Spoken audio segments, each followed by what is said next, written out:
Senhor esteja convosco. Ele está no meio de nós. Proclamação do Evangelho de Jesus Cristo, segundo Mateus. Glória a vós, Senhor. Naquele tempo, os fariseus fizeram um plano para apanhar Jesus em alguma palavra.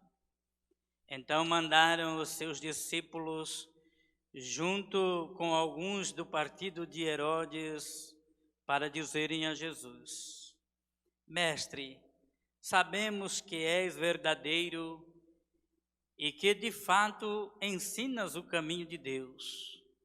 Não te deixas influenciar pela opinião dos outros, pois não julgas um homem pelas aparências. Dize-nos, pois, o que pensas. É lícito ou não pagar imposto a César? Jesus percebeu a maldade deles e disse: Hipócritas, por que me preparais uma armadilha? Mostrai-me a moeda do imposto. Levaram-lhe então uma moeda e Jesus disse: De quem é a figura e a inscrição desta moeda? Eles responderam: De César. Jesus então lhes disse: Dai, pois, a César o que é de César e a Deus o que é de Deus. Palavra da salvação. Glória a vós, Senhor. Ó famílias das nações, dai ao Senhor poder e glória. Ó família das nações, dai ao Senhor poder e glória. Louvado seja nosso Senhor Jesus Cristo. Para sempre seja louvado. Vocês podem sentar um instante, por favor? Eu quero abraçar, mesmo que de maneira virtual, e a maneira de rezar por aqueles que tiram a vida, que se suicida, é a mesma maneira que rezamos pelos... É a mesma. A maneira de rezar é a mesma. Só que nós poderíamos, sem sombra de dúvida, voltar mais a nossa atenção para aqueles que sofrem de maneira silenciosa e que estão perto da gente, porque a gente tem mania de dizer que é frescura, que é doença de gente rica, que é doença de gente preguiçosa. Assim, a gente vê muito por aí. Um pouco de atenção. Quem se mata não quer tirar a vida. Quem se mata quer eliminar uma dor que não tem remédio. E por não ter remédio, o único remédio que vê é tirando a própria vida. E parece que a vida fica muito fragilizada diante da dor, do sofrimento. E a gente, por não passar pela mesma situação, a gente critica. Não ajuda. Ofereça o seu ombro amigo para aquele parente, para aquele vizinho, para aquele amigo que sofre com depressão. É triste, mas só hoje já rezei 2 vezes. De manhã e agora por alguém que tirou a própria vida. E não é a mesma pessoa de manhã, é outra agora. Então, nosso carinho também pelos familiares deste irmão, Jonathan Alisson, que tirou a própria vida. Que Deus conceda a ele, como certamente concede a todos os outros por quem rezamos hoje, o descanso eterno. Ouvimos na segunda leitura da missa de hoje algo que pode muito nos ajudar a caminhar melhor como comunidade, como igreja, como povo de Deus. De manhã eu dizia aqui nesta igreja e quero repetir para você que está aqui, você que está em casa. Se nós aprendêssemos a ler mais, a meditar mais e a praticar mais as cartas que São Paulo escreveu, são 13 cartas belíssimas, nós teríamos condições de mudar a nossa igreja, a nossa família e a nossa sociedade. É claro que o itinerário por excelência é o Evangelho. porque o Evangelho traz para nós o modelo de Cristo, o modelo de santidade. Desse ninguém pode abrir mão, mas para viver e melhorar a comunidade, se a gente olhar um pouquinho para as cartas paulinas na Bíblia, nós já vamos começar a dar um grande passo nessa direção. A carta que São Paulo escreveu a Tessalônica é o primeiro texto escrito do Novo Testamento, antes mesmo dos Evangelhos.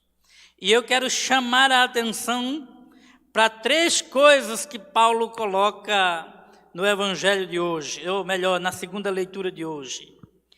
Damos graças a Deus, diz ele, lembrando de cada um de vocês diante deste Deus misericordioso.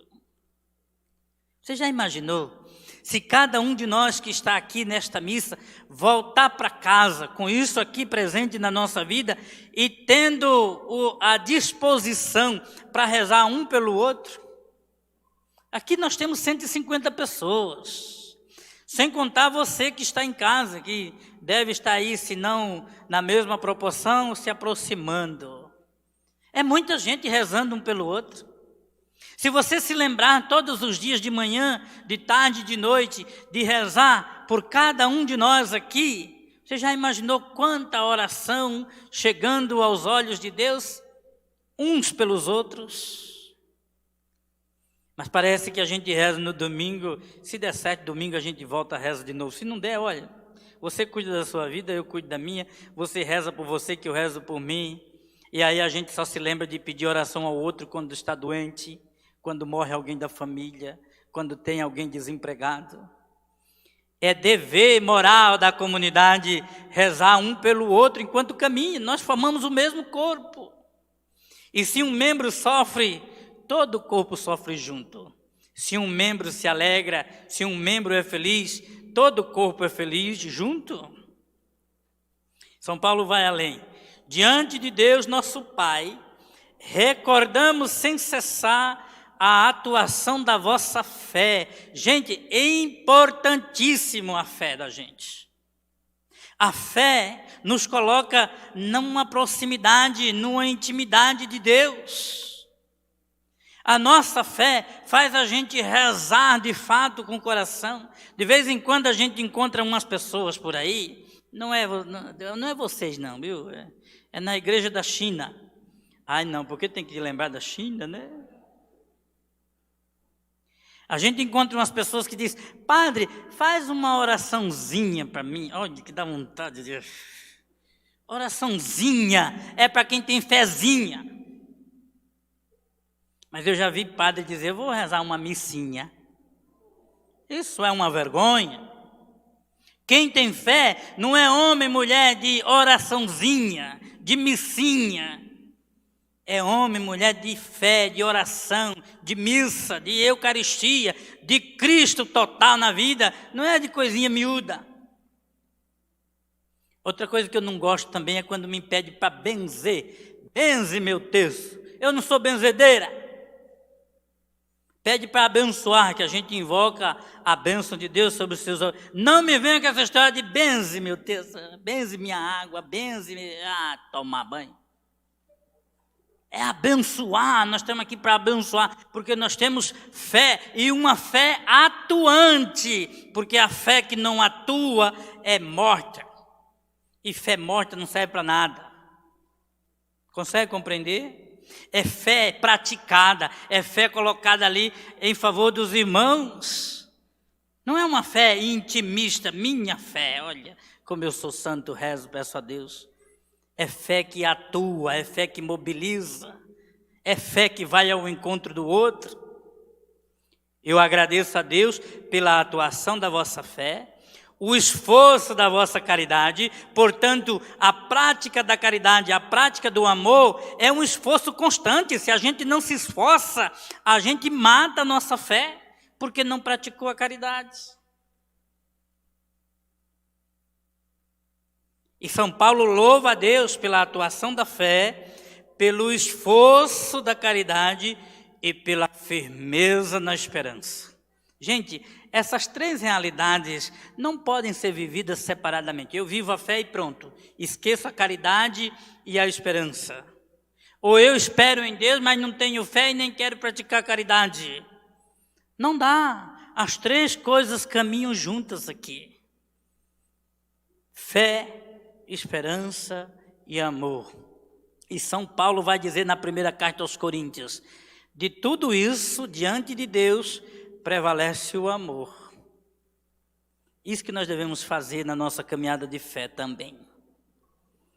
Depois, nós encontramos aqui no Evangelho, um grupinho de gente sem escrúpulo, não?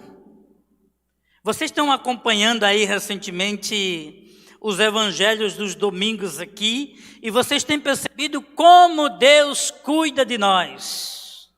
Assim como o vinhateiro cuida da sua vinha, vai buscar trabalhadores, chama os seus próprios filhos para trabalhar na vinha dele, ele continua cuidando de nós também hoje.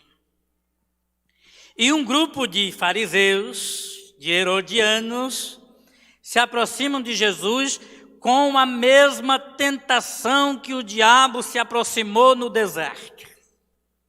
Eles querem tentar Jesus, eles querem pegar Jesus em uma palavra que Jesus disser. Agora, para entender este evangelho, é bom que a gente volte ao livro do Gênesis. E o livro do Gênesis diz: Deus criou todas as coisas, e ao criar, viu que tudo era o quê? Era bom. Mas eu acho interessante é que em toda a criação, com exceção do homem, Deus não viu nada ali que ele pudesse dizer: aqui é minha imagem, minha semelhança. Criou os bichinhos todos lá, mas a nenhum ele disse: minha imagem, minha semelhança.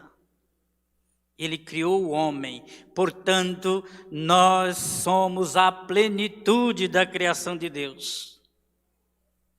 E em nós, ele cunhou, ele imprimiu a sua marca. Deus gosta tanto da gente, e você é tão importante para ele, que ele quis parecer com você. Ele te fez imagem e semelhança. Você já imaginou? Um rapazinho desse que atentou contra a vida, ele fez com que a imagem e semelhança de Deus desaparecesse dele. E Santo Irineu de Lyon diz: a glória de Deus é o homem vivo. Portanto, nós vivos é que manifestamos na nossa vida a glória de Deus. Mortos não temos condições de manifestar a glória de Deus. Então, em nós, apesar do pecado, apesar do limite, apesar dos defeitos, está presente a imagem de Deus. O pecado, ele quebra esta imagem, ele danifica.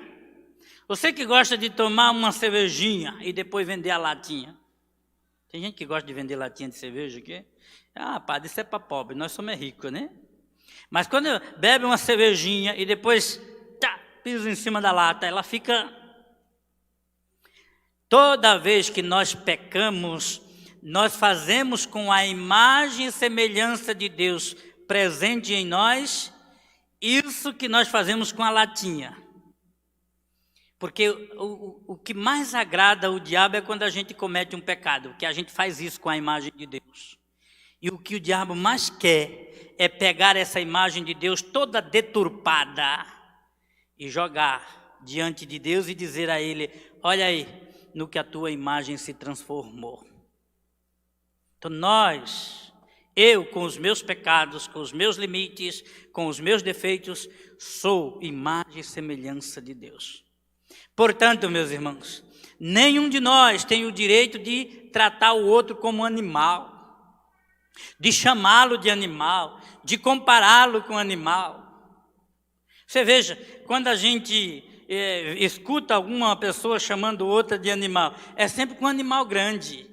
É um cavalo, é um porco, é um jegue, é uma anta, é um elefante, é um burro. Não é assim que a gente compara? A gente só compara com os bichinhos menores quando está apaixonado. É um gatinho, é uma gatinha. Minha pombinha para cá, meu pombinho para lá. Não pode comparar nem com o pombinho, nem com o gato. O ser humano é a imagem e semelhança de Deus. Está impressa no ser humano esta configuração divina. Tem que ser respeitado.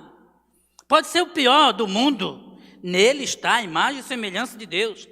Por pior que seja o ser humano, ainda é melhor do que o animal.